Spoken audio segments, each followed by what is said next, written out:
that calling would really end up us fulfilling all our responsibilities. Maybe we can be fortunate to have one, two, five, 10 of us in this session who really went the other way, followed their heart, and did a great job out of it. If there's anybody, I will be more than glad to hear them.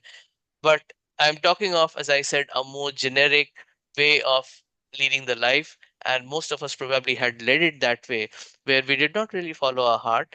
We followed a more surefire, risk averse way to fulfill our ambitions, to fulfill our, not ambitions, sorry, to fulfill our responsibilities, to fulfill our obligations. And that is what has brought us here today. And that is why it is begging this question from us that, am I climbing the right mountain? Any thoughts anyone would like to share on that?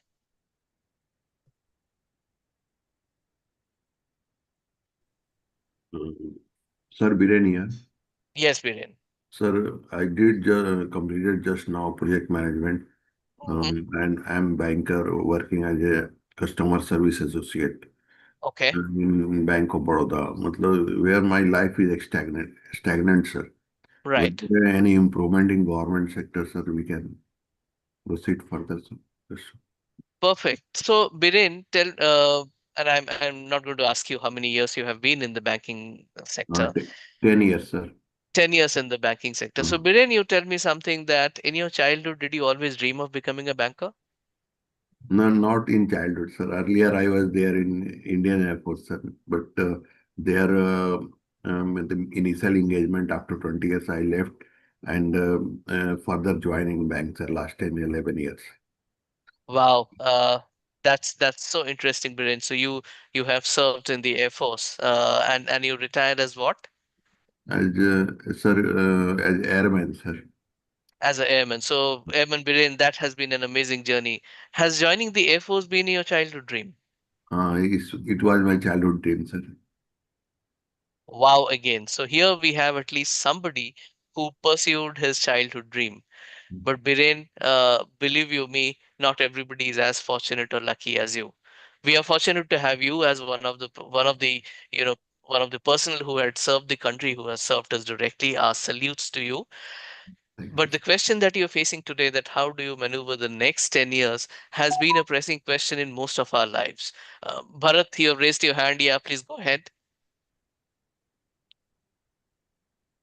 I think Ambrish, it's always been like after a point pivoting towards something which excites me and makes me drive towards my passion. Because once in a while I feel that, oh, I'm stuck.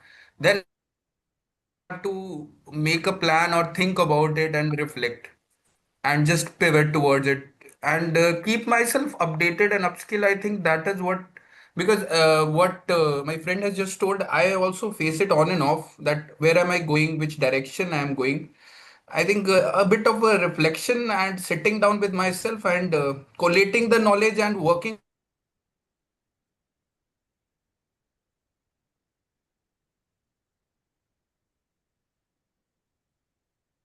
And Biren, thanks again for raising that. What I will state now is something which again would be very generic to everybody, and it would be applicable to everybody. I am sure that in each of your professional life, in each of your professional world, you are the best to do what you have to do next, how you have to upscale, how you have to upskill, what knowledge you have to further acquire in order to do well in the professional life. So I am not going to touch upon that, because that I think for two reasons. One, I would not be the I would not have the right skill set or the expertise to really advise you on your line of profession. That's number one. And number two, I am not in your circumstances, so I will not be able to tell you that what you should do in your professional life. What I can do is tell you what you should do in general in life from now on, and that's what is going to be the crux of the next maybe 15-20 minutes before I open the floor for questioning. Before we move any further, just some scientific bit to kind of give a little more credence to what I am talking. It has been scientifically proven that between the ages of 25 to 40, there, that's what we call as a midlife. And again, I don't want to sound very uh, I would say I don't want to sound very negative, but then when we say midlife, if all of us are here in the age bracket of 40 to 50, then which means that we have already crossed 60% of our active life. If not the complete life, at least the active life, 60% of it is already done. What we are left with is maybe 35-40% of it, which is another 20, 25, 30 years. So there is always a dip between the age group of 25 to 40, because pressure, the kind of pressure that we face, both from a familial perspective, both from a societal perspective, from a professional perspective, is the maximum. That's the that's the mountain there is the steepest, if I may call it,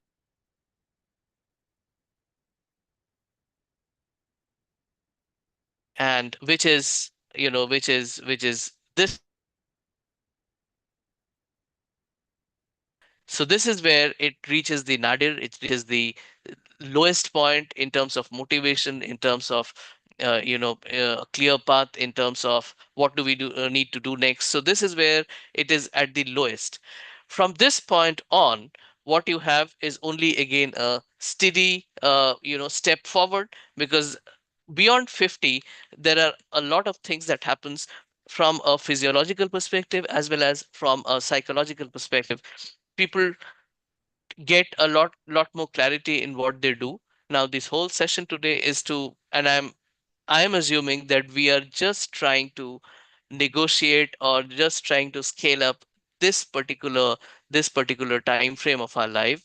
And that's why again I called this whole session as the second mountain. So you see there is a climbing which is happening, which is going to happen, which is just going to start in all of our lives. So how can we equip ourselves to make this climbing become easier? We are more geared to do this climbing, and we also enjoy while we climb this second mountain. So that's the 40 to 50 plus kind of a journey that I'm going to focus as of today. 3 points that I would like to that I wanted to share. We just kind of covered the first one, which is the midlife inflection point. So why it occurs, how it occurs, where we are. So we just covered that. How do we now maneuver it? The thought that should come in our mind is building a legacy. Now, what is a legacy? How do you define legacy, or what do you understand by legacy? Anyone? Since ancient times, since early, it's going on in a smooth way. I'm sorry, Brain. I lost a little in between. Can you just repeat, please? Your legacy is continuing with age, generation by generation. Right, right. Okay. So it's about continuity. It's about a continuum. It's about the value that you live, that you create or that you build, that outlives you, that stays even after you're gone. Exactly what legacy means. But before we get into what more is legacy, just want all of you to reflect on this particular thought. All this while, all this while we were kind of climbing the first mountain, we were chasing success in whatever we do. We should get that promotion, we should get that title, we should build that house, we should buy that car, we should be recognized in the society, we should have a standing in our in our friends circle, in our known circle. So that is all what success was all about. And let's assume that all of us here, at least in this session, have tasted success to some extent, to some form or other, because that's what has started us thinking that what do we do next. Have we not tasted success at all, then it would have meant that we are still climbing the first mountain. Now, till the time you're climbing the first mountain, you don't even have the view what is there beyond that mountain, top. So you would not even be thinking or coming into this session. It's because you have tasted success in some form or the other. Maybe it has not been the kind of success you expected, but it is still success nonetheless. And that's why you're thinking what to do next. The term legacy comes from the thought process of significance.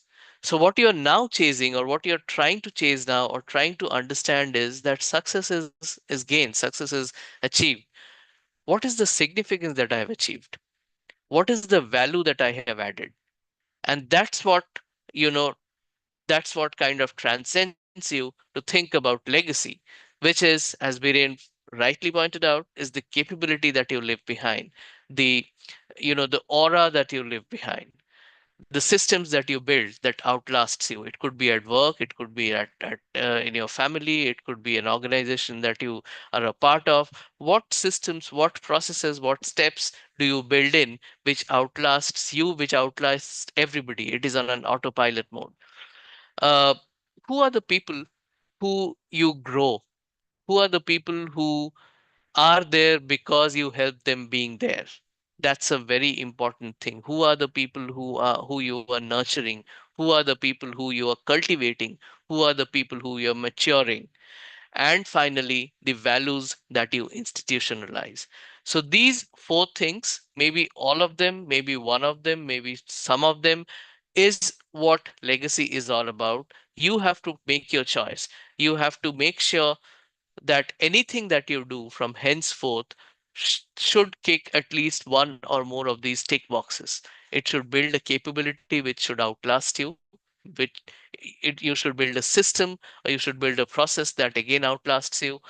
You should at least be proud to say that there is at least one person whom I have groomed, whom I have matured, whom I have nurtured, who lives my values, who embodies my sense of the world, and that's the person you have helped grow. There should be at least one, if not more. And that person could be anybody. That person could be your son, your daughter, somebody within your family, somebody in your office, somebody in your business, somebody in your society. It could be anybody. It could be one, it could be more than one, but there should at least be one who, after climbing the second mountain, you should look back and say like, hey, this is the person who I help grow. And it's a two-way street. That person should also recognize that, yes, it's because of Mr. Biren that I am where I am today. It is because of Mr. Mohit that I have done, or I have been able to do what I have done today. Think about yourself in your own life. I'm sure there is that one godfather, or there's that one person who you look up to, who inspires you, who has inspired you to do certain things, and you revere him or her because that's the person who has helped you grow. Be that person, so that your value that you create gets institutionalized. So that's the first takeaway that I would like all of you to etch in your mind. Start building a legacy. This is the time to start building a legacy. If you have not already started it, put a serious thought into it. I'll just pause here for a moment for any reflection, any thoughts, any comments.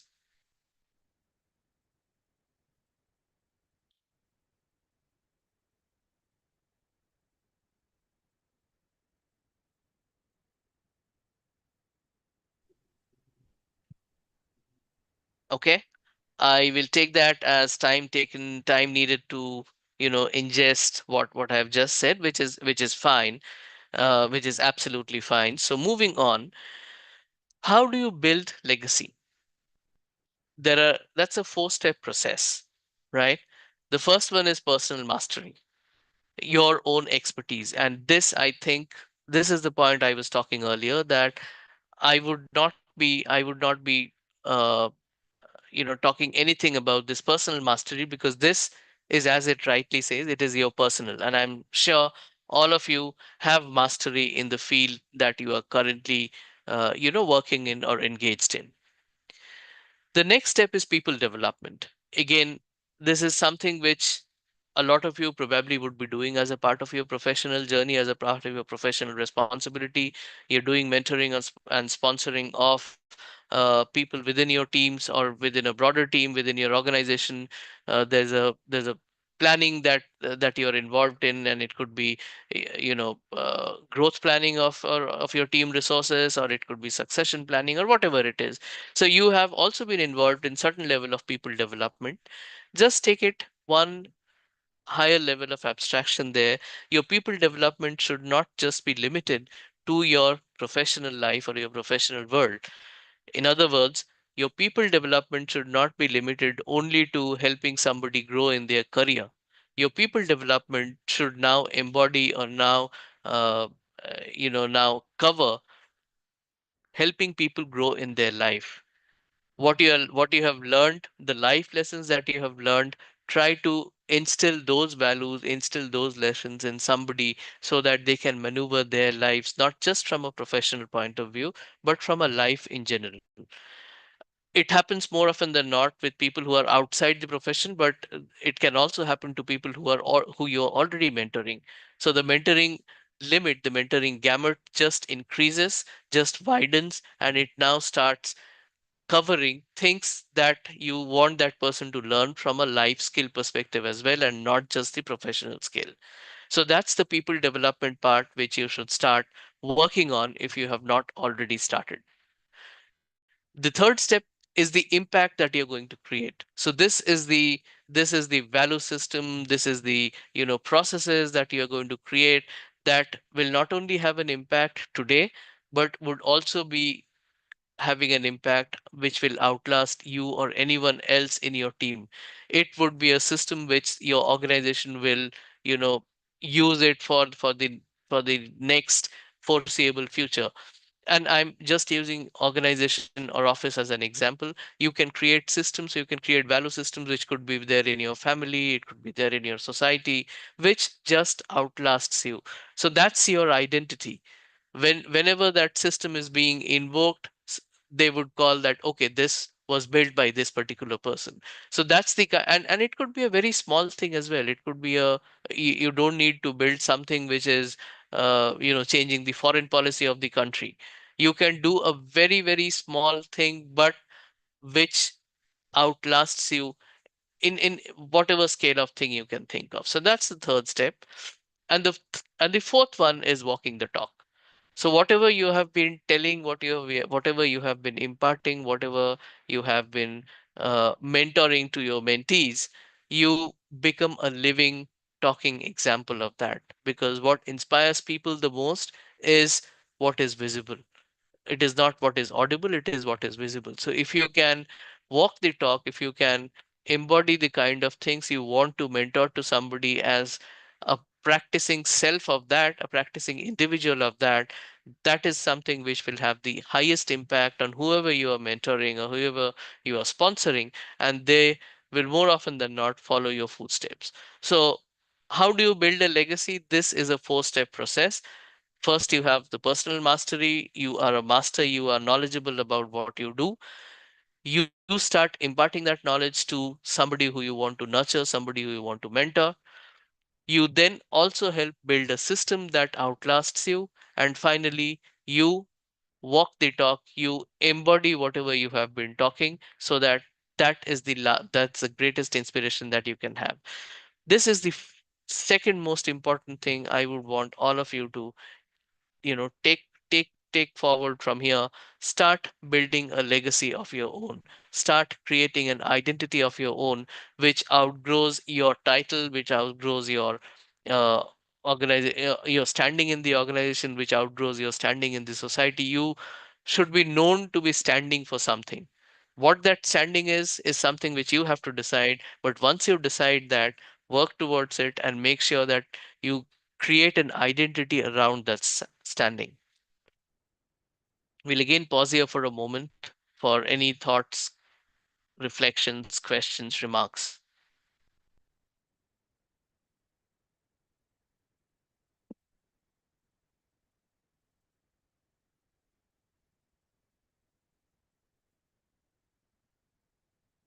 Okay. Excuse me, sir. Well, This is yeah. Kuldeep. Yes, Kuldeep. Sir, how we can basically correlate institutional impact with respect to the our you can say real life uh, you can say the presence in our organization. Can we have some like example for that? Absolutely. Kuldeep, where do you work? I work in a company which is known, which is basically in healthcare industry. I am in O- Noida Okay, and I am handling as a national position for the division. that's very good. And what does your typical day look like? Of course, that is related to the you can say. handling the business development, handling the team, and Okay. partially I'm also linked with the, you can say, marketing, and particularly global business opportunities are also there. That's how I'm Okay. engaged. Okay. So if I understand what you generally do is you you help increase the business, right? Yeah, that's the core activity which is there for me. That's the core activity that Business is there for development, yeah. business development. Okay. So I'm sure then you also work towards set targets every year. Yeah, sir. That is of course by evident for That's that. Yeah, that's by default, right? Because yeah, any yeah, business development role will come with targets. yeah, Okay. definitely. So uh, Kuldeep, today, if somebody comes to your organization and speaks to your superior, uh, and asks a question to your superior that how's Kuldeep performing? What do you think your superior uh, will have a will have a response to? What will your superior respond to? How will he respond to that, or how will she respond to that question? Yeah. I guess that is always basically you can say year to year the performance is on growth side, Hmm. which is expected as per the industry standard. Not if Right. too high, but still meeting with the industry standard. Okay. So, which means what you're saying is that you think your superior would say that Kuldeep has been meeting his targets every year. At times, he also surpasses the target. So he's an adept business development I guess. professional, and he is helping us grow our business. That's how you Yeah, think your yeah, superior, yeah. because I guess. and why you're confident about that answer is because you have some numbers with you. You know that you have a next target and you have met X% of that target year on year. So you know that there is something that you can do to improve Yeah, that. the activities which we are doing that is basically aligned with our you can say annual business Is target. that a right understanding? Yeah, Yeah. yeah, yeah, sir. Okay. Yeah, Perfect. Now, okay. Now, just flip that whole thing, and let's assume that Kuldeep, apart from being an adept, business development professional who helps meet the targets year on year, exceed the target year on year, is also somebody who has an expertise in nurturing new talent within the organization. If anyone has any doubt about a particular division of the company, that how to grow that division, how which clients to go to, how to pitch the company, it is Kuldeep. He has the exact way of nurturing young talent into making them into successful business development professionals. If that's a talent that you have, and that's the talent that you exhibit, you would not be having hesitations about what your boss would say. You would know that why my boss, you can go and ask anyone. The identity that I bring on is nurturing people, nurturing talent to make them successful business. And I'm just giving an example from your your area of work. So that's how you flip your current expertise into an identity of significance, into an identity of impact. Like it or not, Kuldeep, it's you, me, anyone else in the session today, or outside, all of us are replaceable. yeah, All of our skills are replaceable. If tomorrow I am not there, it doesn't mean that my organization will collapse. Forget organization. If I am not there, even my family will not collapse. World yeah. will still live on, right? Things will still That's go right. on. But if I am able to create an identity, a significance, an impact identity about myself, the world will still go on, but they will stop maybe for a millisecond and take notice and say that, okay, this person stands for this, is significant, is impactful because of this. So his or her absence will probably dent that particular, that particular skill set, that particular identity will be dented a little if this person is not there. So that's the kind of impact that I would, want you and everyone else to start thinking on and start creating. It is nothing new. You already have it in you. What you just need to do is give it a spin and think from creating an impact perspective, think from creating a significance perspective. That's when you will see, a change in how people start perceiving you as well, in your organization, in your family, everywhere, everything that you touch as a social human being. Does that answer the question? Yeah, to the some extent, it is all meeting my expectation. And Kuldeep, that's the thing. All this is only going to be meeting to an expect to an extent, because what we speak here is generic. Now, how Yeah, do we take that generic and how do we make it, curate it to work for our own little circumstances that each of us are dealing with, is something which each of us need to take back and think. So thanks for acknowledging that. Yes, it works to an extent, and I hope and I wish that you take this and curate it to an extent that meets your particular circumstance, your particular need. sure, sir. Sure. Perfect. I will align more now onwards. So just a thought that you have to create a brand identity for yourself, if I may use that word. You have Kuldeep as a person, and I'm just using Kuldeep. Apologies for that, Kuldeep. I'm using your name for this, but Kuldeep as a person, just like that, anyone, everyone else in this session, what we need to think of is what is our brand identity. The moment our name gets taken, what do we stand for? And that what do we stand for has to be much broader than our professional title. It has to be much broader than manager in Bank of Baroda, or project management director, or in organization X. It has to be much broader than that.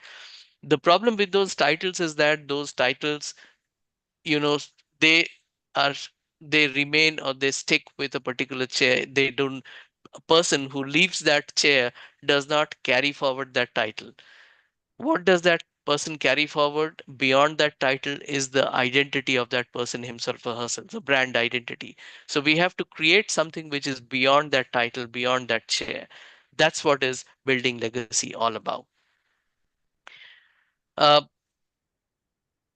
some very quick thoughts. We talked about retirement. I have used the word resignation. So what I'm trying to say is that we are in a stage where we are facing midlife inflection. What we need to do is we need to reinvent. We need to reinvent and start climbing the second mountain. We don't need to resign. We don't need to have this thought in our mind that, oh, it's too late. The bus is gone. There's nothing much that we can do. We're old. We have a much younger competition. We'll not be able to compete with them.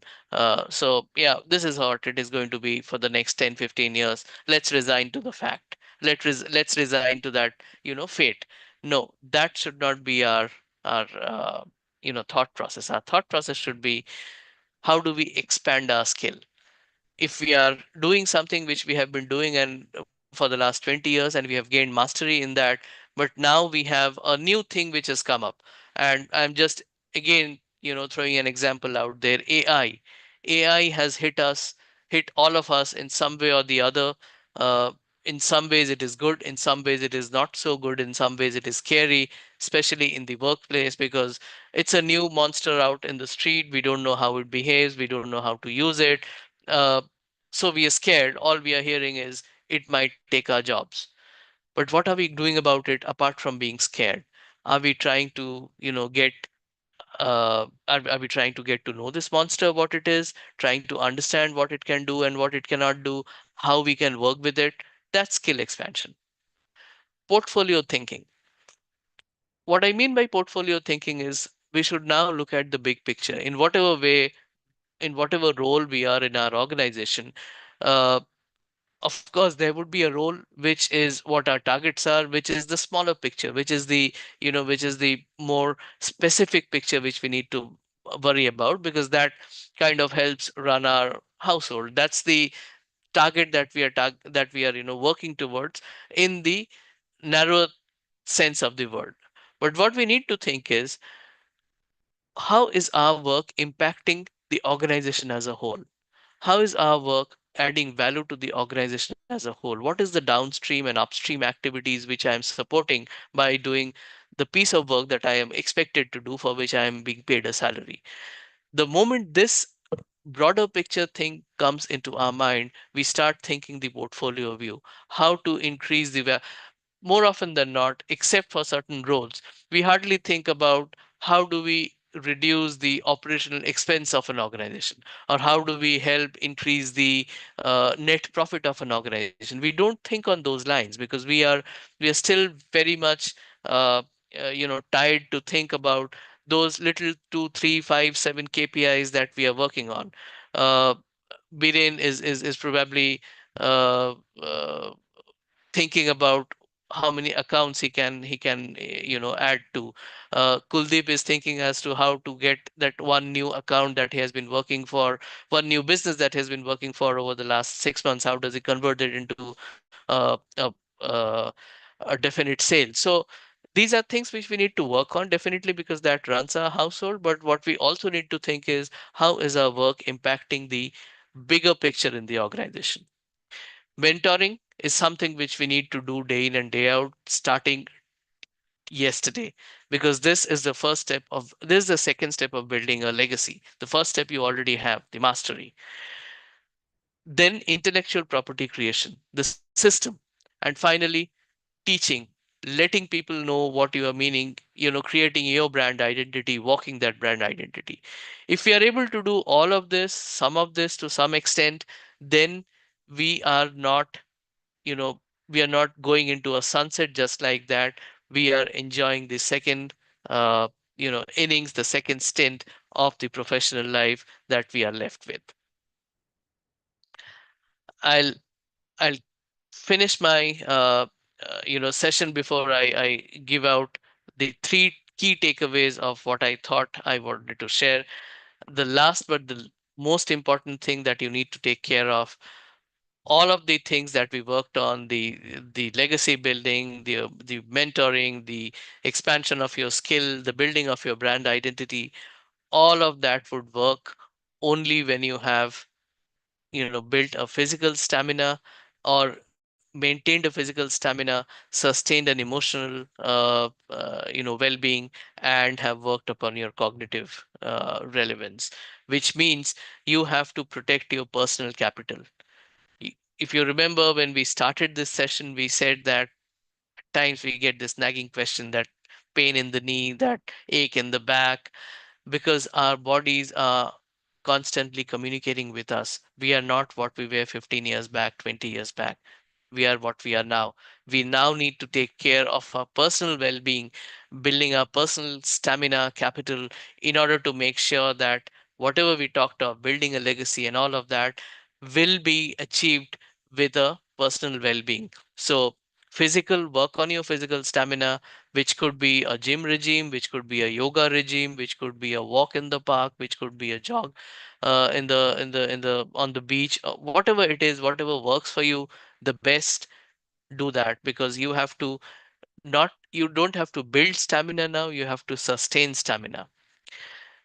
Emotional regulation is very important at this point of time, because this is exactly the time where you are dealing with two different generations simultaneously. So you have your next generation, your children, who have a different thought process, who have a different set of requirement, who have a different set of expectations from you.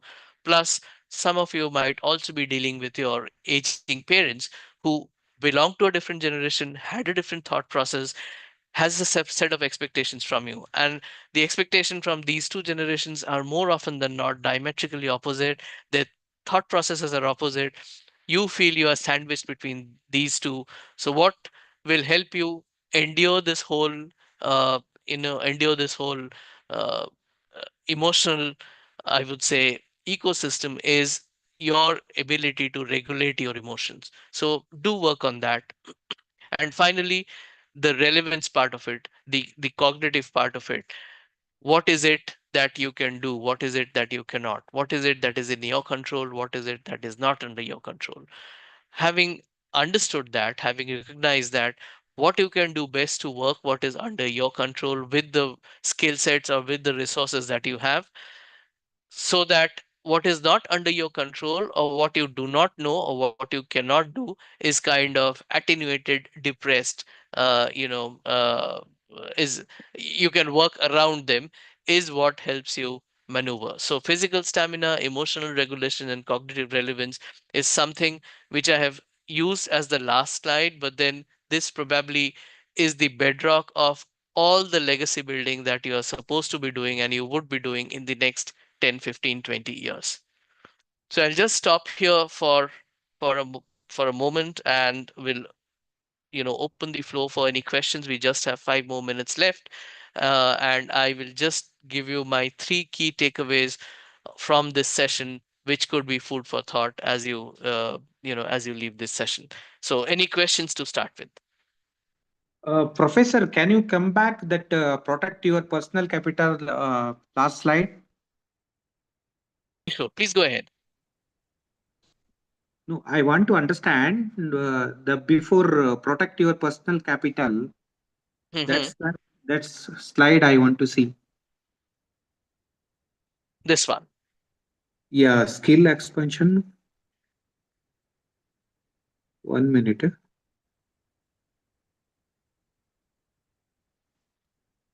I can ask the team to share this deck with you, Kishore, if that is what you're taking notes on, so that you can refer to it as well. Yeah, yeah, yeah, yeah. Yeah. Biren here, sir. Yes, Biren. Sir, my banking profession, sir. I am my age at present 52 years, sir. And Right. in government jobs, we have to progress. Progress is very little, sir. Right. So how we can pursue my laptop career with happiness, sir? Any idea, sir? That's yes. So if I say that I know exactly how you would lead your life so that you become happy, I would not be telling the truth. But here's what I can tell you. So Biren, we talked about the cognitive thing, right? Uh, you said that in the government, in the nationalized banking sector, the progress is very slow. So you have recognized that, right? You have identified that the way the promotions happen is a very, very tedious process. So in your next 8 years, there may not be too many instances where you're able to grow from a professional designation point of view. Is that a correct understanding?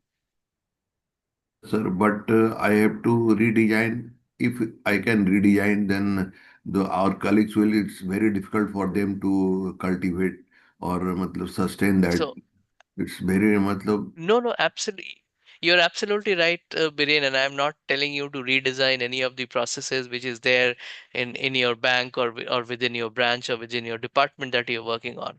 But what you can start designing is what is the culture that somebody should come to for. Why should somebody come to Biren? For what? Is that something that Biren brings in, which is not there in the branch, in the office, in the organization? What is that? Now that's a question that we can't answer on this session. That's a question that needs deep reflection. You need to start thinking on what is it, that one thing or two things that you can cultivate, which alienates you from the others, which people will think that, okay, if I have a problem like this, the person that I can go to who can resolve this problem is Biren. Think on those lines. Start nurturing that kind of a skill set. Start nurturing that kind of an identity. That's the only way, I think, Biren, that you would be able to maneuver the last 8 years of your professional life within the bank, because the promotions, they will happen the way they happen. You do not have any control on that. You may get a promotion, you may not get a promotion. You don't have a control on that. What you have a control on is creating that brand identity. And look around yourself for inspiration. There could be many people, or at least few people like that, who may not have the title, who may not have the designation, but they have a unique identity about them. And I'm sure a couple of names would click in your mind that, okay, this person stands for that. That person stands for that. Let me also be that person, that Biren who stands for something. Start thinking on those lines. Start working on those lines. Start cultivating on those lines. And I'm sure you will be able to. I mean, the path that you see at present, which is kind of maybe a little boring, which is kind of little not very clear, uh, will suddenly be illuminated. Will suddenly be very clear. Will suddenly, plants will start growing on both sides of your of your career road, it'll suddenly start looking like an avenue rather than anything else, right? Sir, Biren sir. Yeah, yes, Biren. I have Bharat who has raised his hand. Yes, Bharat, Biren, I'll come back to you again. Yes, Bharat. Amrish, amazing insight.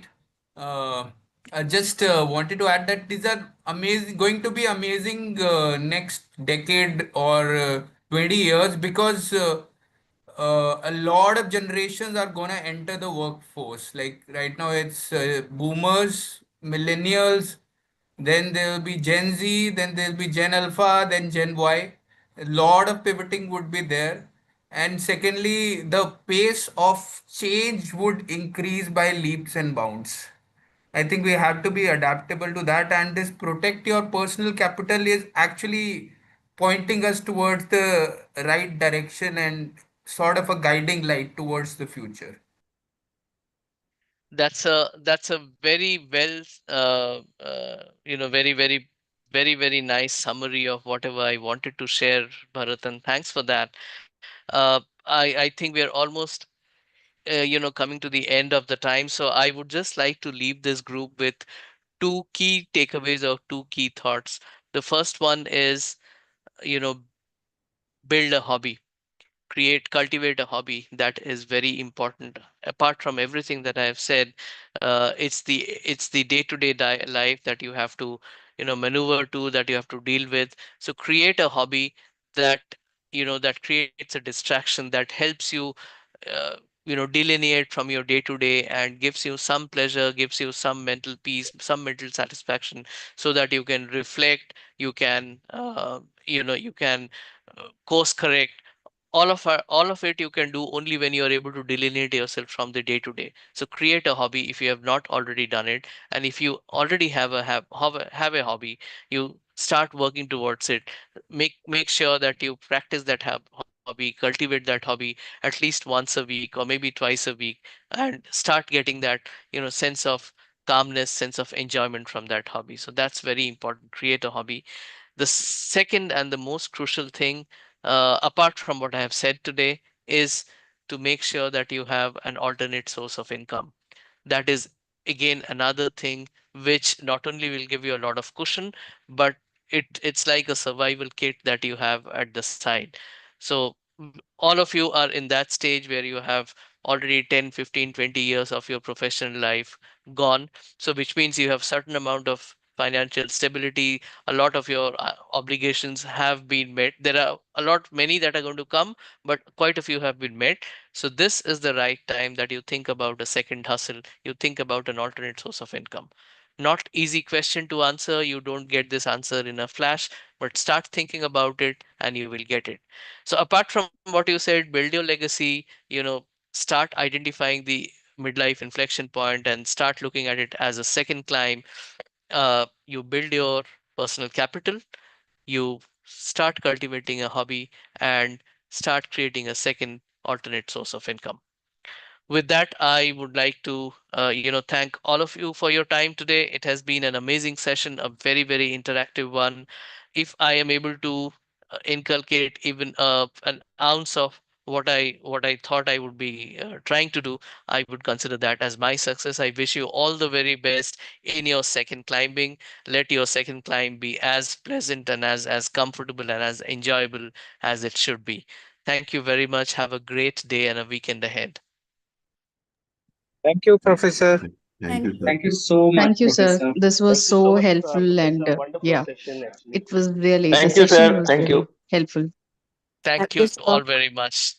Sir, I hope everything is fine in Dubai. Thanks for asking. Yeah, we are dealing with it. It's all okay. Nothing to be really worried about. So, but yeah, really really appreciative of you asking me that. Thank you. Thank you. Because we have some friends over there. So we